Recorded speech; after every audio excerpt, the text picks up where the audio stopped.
ಕಳೆದ ಒಂದು ಪ್ರತಿಭಟನೆ ವೇಳೆ ವಿಶ್ವ ಒಕ್ಕಲಿಗ ಸಮುದಾಯದ ಸ್ವಾಮೀಜಿಯೊಬ್ಬರು ಒಂದು ಹೇಳಿಕೆಯನ್ನು ಕೊಡ್ತಾರೆ. ಆ ಹೇಳಿಕೆ ಇದೀಗ ಸಾಕಷ್ಟು ವಿವಾದಕ್ಕೆ ಕಾರಣವಾಗಿತ್ತು. ಸ್ವತಃ ಆ ಹೇಳಿಕೆ ಬಗ್ಗೆ ಇದೀಗ ಒಂದು ಸ್ಟೇಟ್ಮೆಂಟನ್ನು ಮಾಡಿದ್ದಾರೆ. ಅದರ ಬಗ್ಗೆ ಮಾತನಾಡೋದಕ್ಕೆ ಗುರುಜಿಗಳೇ ನಮ್ಮ ಜೊತೆ ಇದ್ದಾರೆ. ಗುರುಜಿ, ಮೊನ್ನೆ ಒಂದು ಸ್ಟೇಟ್ಮೆಂಟನ್ನು ಮಾಡ್ತೀರಾ. ಸ್ಟೇಟ್ಮೆಂಟನ್ನು ಮಾಡಿದ ಮೇಲೆ ಏಕಾಏಕಿ ಇವಾಗ ಒಂದು ಹೇಳಿಕೆಯನ್ನು ಬಿಡುಗಡೆ ಮಾಡಿದ್ದೀರಾ. ಯಾವುದಾರ ಒತ್ತಡ ಇತ್ತಾ? ಇಲ್ಲ, ಯಾವುದು ಒತ್ತಡ ಆಗಲಿಲ್ಲ. ನಮಗೆ ಹೇಳುವಾಗಲೇ ಯಾವ ಪಕ್ಷಪಾತ ಆಗಲಿ ಅಥವಾ ಯಾವುದೂ ಇರಲಿಲ್ಲ. ನಾವು ನಮ್ಮ ದೇಶದಲ್ಲಿ ನೆಮ್ಮದಿ ಇರಬೇಕು ಅಂದರೆ ಈ ರೀತಿ ಇರಬೇಕು ಅಂತ ಹೇಳಿದ್ರು. ಆಮೇಲೆ ಮಾರನೇ ಬೆಳಿಗ್ಗೆ ಇದು ನಾವು ದ್ವೇಷದಿಂದ ಹೇಳ್ತಕ್ಕಂಥದ್ದೆಲ್ಲ ಒಳ್ಳೆಯದಕ್ಕಾಗಿ ಹೇಳಿದ್ದು. ನಮ್ಮ ರೈತರು ಉಳಿಬೇಕು, ರೈತರ ಭೂಮಿಯನ್ನು ಇವ್ರು ಕಸಿದ್ಕೊಳ್ತಾ ಇರೋದ್ರಿಂದ ಆ ಭೂಮಿನ ಕಿತ್ಕೋಬೇಡಿ, ಆ ರೈತರು ಬದುಕಲಿ ಅನ್ನೋ ದೃಷ್ಟಿಯಿಂದ ಹೇಳಿ. ಚಂದ್ರಶೇಖರ್ ಸ್ವಾಮೀಜಿಗಳು ಪದೇ ಪದೇ ವಿವಾದದಲ್ಲಿ ಸಿಲುಕ್ತಾ ಇದ್ದಾರೆ. ಕಾರಣ? ನಮ್ಗೆ ಅದು ವಿವಾದ ಅನ್ನೋದು ಗೊತ್ತಾಗ್ತಾ ಇಲ್ಲ. ನೀವು ಯಾವ ಅರ್ಥದಲ್ಲಿ ಯಾವುದನ್ನು ನೆನೆಸ್ಕೊಂಡು ಹೇಳ್ತಾ ಇದ್ದಾರೆ ಗೊತ್ತಿಲ್ಲ. ಒಂದು ವೇಳೆ ನಮ್ಮ ಮುಖ್ಯಮಂತ್ರಿಗಳು ಸಿದ್ದರಾಮಯ್ಯನವರು ಸ್ಥಾನ ಬಿಟ್ಕೊಡ್ಲಿ ಡಿ ಕೆ ಶಿವಕುಮಾರ್, ಅದನ್ನು ನೀವು ಆ ರೀತಿ ಯೋಚನೆ ಮಾಡ್ತಾ ಇರ್ಬೋದು. ಆ ಥರ ನಮ್ಮದು ಅಭಿಪ್ರಾಯ ಇಲ್ಲ. ಇವರು 6 ವರ್ಷ ಮುಖ್ಯಮಂತ್ರಿಯಾಗಿ ಊಟ ಮಾಡಿದಾರಲ್ಲ, ಡಿ ಕೆ ಬಹಳ ವರ್ಷದಿಂದ ಪಕ್ಷಕ್ಕೆ ದುಡ್ದಿದ್ದಾರೆ. ಅವರು ಒಂದು ಸಾರಿ ಮುಖ್ಯಮಂತ್ರಿ ಆಗಬೇಕು ಅಂತ ಇಚ್ಛೆ ಪಟ್ಟಿದ್ದಾರೆ. ಅವ್ರಿಗೆ ಈ ನಮ್ಮ ಸಿದ್ದರಾಮಯ್ಯನವರೇ ಬಿಟ್ಟುಕೊಟ್ರೆ ತುಂಬ ಒಳ್ಳೆಯದು ಅಂತ ಹೇಳಿ. ಇನ್ನೊಂದು ಕಡೆ ಒಂದು ಸಮುದಾಯವನ್ನು ಓಲೈಕೆ ಮಾಡೋದಕ್ಕೆ ಹೋಗ್ಬಿಟ್ಟು ಸ್ವಾಮೀಜಿಗಳು ಈ ರೀತಿ ಹೇಳಿಕೆಯನ್ನು ಕೊಟ್ಟರು ಅನ್ನೋದ್ರ ಬಗ್ಗೆ ಇದೀಗ ಚರ್ಚೆ ಆಗ್ತಾ ಇದೆ. ಇಲ್ಲ, ನಾವು ಸಮುದಾಯದ ಬಗ್ಗೆ ನಮಗೆ ಕಾಳಜಿ ಇಲ್ಲ, ವೈಯಕ್ತಿಕವಾಗಿ ಹೇಳಿರ್ತಕ್ಕಂಥದ್ದು. ಈಗ ನೀವು ಕೊಟ್ಟಿರ್ತಕ್ಕಂಥ ಹೇಳಿಕೆ ಇದೆ, ಮುಸ್ಲಿಂ ಅವರಿಗೆ ವೋಟ್ನ ಅಧಿಕಾರವನ್ನು ಕಿತ್ಕೊಳ್ಳಿ ಅಂತ. ಅದು ಈಗ ಆಸ್ತಿ ವಿಚಾರನೇ ಬೇರೆ, ಮುಸ್ಲಿಂ ಸಮುದಾಯದ್ದೇ ಬೇರೆ. ಯಾಕೆ ಈ ಹೇಳಿಕೆಯನ್ನು ಕೊಟ್ರಿ ಅಂತ ನೀವು?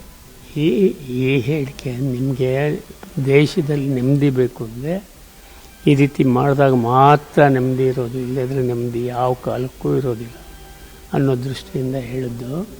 ನಮ್ಮದು ಉದ್ದೇಶ ರೈತರಿಗೆ ಒಳ್ಳೆಯದಾಗಲಿ ಅನ್ನೋದೇ ಮೇನ್.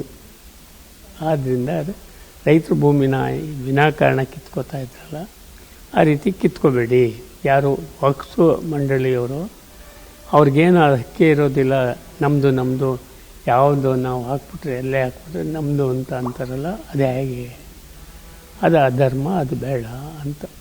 ಈಗಲೂ ಆ ಹೇಳಿಕೆಗೆ ನೀವು ಸ್ಟಿಕನ್ ಹಾಕ್ತೀರಾ, ಮುಸ್ಲಿಮರಿಗೆ ವೋಟ್ ಅಧಿಕಾರ ಬೇಡ ಅನ್ನೋದಕ್ಕೆ? ಅದಕ್ಕೆ ನಾವೊಬ್ಬರು ಸ್ಟಿಕನ್ ಆದರೆ ನಡೆಯುತ್ತಾ? ನಡೆಯೋದಿಲ್ಲ. ನಿಮ್ಮ ಹೇಳಿಕೆಗೆ ನೀವು ಸಮರ್ಥನೆ ಮಾಡ್ಕೊಳ್ತೀರ? ಅಲ್ಲ, ನಮ್ಮ ಹೇಳಿಕೆಗೆ ಅಂದರೆ ಅದು ನಮ್ಮೊಬ್ರದೇ ನಡೆಯೋದಾಗಿದ್ದರೆ ಒಪ್ಕೋಬೋದಿತ್ತು. ಅದು ನಡೆಯೋದಿಲ್ಲ. ಏನಿದ್ರು ಸರ್ಕಾರ ಆಗಲಿ ಸಂವಿಧಾನ ಆಗಲಿ ಅವ್ರುಗಳು ಮಾಡಬೇಕಾಗಿರ್ತಕ್ಕಂಥದ್ದು.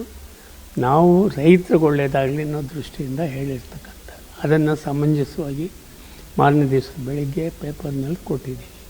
ಓಕೆ, ಇದೀಗ ಅದು ರಾಜಕೀಯ ತಿರುವುಗಳನ್ನು ಪಡ್ಕೊಂಡಿರ್ತಕ್ಕಂಥದ್ದು. ಕಾಂಗ್ರೆಸ್ನವರು ದ್ವೇಷ ರಾಜಕಾರಣಕ್ಕೋಸ್ಕರ ಸ್ವಾಮೀಜಿ ಮೇಲೆ ಕೇಸನ್ನು ಹಾಕಿದ್ದಾರೆ ಅಂತ ಹೇಳ್ಬಿಟ್ಟು ನಿನ್ನೆ BJP ನಿಯೋಗ ನಿಮ್ಮನ್ನು ಭೇಟಿ ಮಾಡಿತ್ತು. BJP ಅವ್ರು ಏನು ಹೇಳಿದ್ರು ಅಂತ? BJP ಅಂತ ಇಲ್ಲ, ಅವ್ರು ವೈಯಕ್ತಿಕವಾಗಿ ಬಂದರು. ಧೈರ್ಯವಾಗಿರಿ ಸ್ವಾಮಿ, ಏನಿಲ್ಲ, ಎಲ್ಲ ಒಳ್ಳೆಯದಾಗ್ತದೆ ಅಂತ ಹೇಳಿದ್ರು ಅಷ್ಟೇ, ರಾಜಕೀಯವಾಗಿ ಹೇಳಲಿಲ್ಲ. ಈಗ ಸರ್ಕಾರ ದೂರು ದಾಖಲಿಸಿಲ್ಲ. ಇದನ್ನು ಯಾರೊಬ್ಬ ಮುಸ್ಲಿಂ ಯುವಕ ಉಪ್ಪರ್ಪೇಟೆ ಠಾಣೆಯಲ್ಲಿ ಕಂಪ್ಲೇಂಟ್ ಕೊಟ್ಟ, ಅದರ ಮೇಲೆ ದೂರು ದಾಖಲಾಗಿದೆ. ಇದೀಗ ನಿಮಗೆ ಒಂದು ನೋಟಿಸ್ ಇಶ್ಯೂ ಆಗಿರ್ಬೋದೇನೋ? ಆಗಿರ್ಬೋದು, ನನಗೆ ಏನು ವಿಚಾರಣೆಗೆ ಹೋಗ್ತೀರಾ ನೀವು? ನಮ್ಗೆ ಆರೋಗ್ಯ ಇಲ್ಲ. ಆರೋಗ್ಯ ಇದ್ದರೆ ಹೋಗ್ತೀವಿ, ಇಲ್ಲದೆ ಇದ್ದರೆ ಹೋಗೋದಿಲ್ಲ. ವಕೀಲರ ಮುಖಾಂತರ ನೀವು ಆನ್ಸರ್ ಮಾಡ್ತೀರ ಹಂಗಾರೆ? ಅದನ್ನು ಯೋಚನೆ ಮಾಡಿಲ್ಲ. ಒಟ್ಟಿನಲ್ಲಿ ನಮ್ಗೆ ಆರೋಗ್ಯ ಅಷ್ಟು ಇದಾಗಿಲ್ಲ, ಸುಧಾರಣೆ ಆಗಿಲ್ಲ. ಈಗಲೂ ನಾವು ಮಲಗಿದ್ದು, ನೀವು ಬಂದ್ರಿ ಅಂತ ನಾವು ಬಂದು. ಕೊನೆಯದಾಗಿ ಈ ರೀತಿ ಹೇಳಿಕೆ ಕೊಟ್ಟಿದ್ದಾರೆ ಈಗ ಸ್ವಾಮೀಜಿಗಳು, ವಿವಾದ ಆಗಿದೆ ಅಂತ ಹೇಳ್ಬಿಟ್ಟು ಎಲ್ಲ ಕಡೆ ಸುದ್ದಿಯಾಗಿದೆ. ಇದ್ರ ಬಗ್ಗೆ ನೀವು ಕೊನೆಯದಾಗಿ ಏನು ಹೇಳೋಕ್ಕೆ ಇಷ್ಟಪಡ್ತೀರಾ?